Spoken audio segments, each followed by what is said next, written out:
আর দর্শক দেখেন, কুতুবদিয়া সমুদ্র সৈকতের প্রথম দেখাতেই সমুদ্র সৈকতটি আমাদের কাছে ভালো লেগেছে। কারণ দেখেন এই যে ঝাউবনের শাড়িগুলো কত সুন্দর, দেখেন গাছটি এইটি দেখার মধ্যে একটি সৌন্দর্য দেখা যাচ্ছে। কুতুবদিয়া সমুদ্র সৈকতের পাশে একটি ছাগলের বাজার বসেছে। দেখেন এখানে এই যে এই কুতুবদিয়ার দেশি প্রজাতির ছাগলগুলো বিক্রি করা হচ্ছে।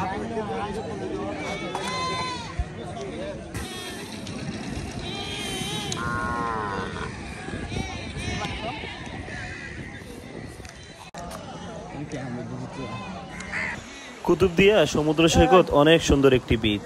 এখানে এসে প্রথমবার একটি গরু ছাগলের বাজার দেখলাম এই সমুদ্র সৈকতের পারে।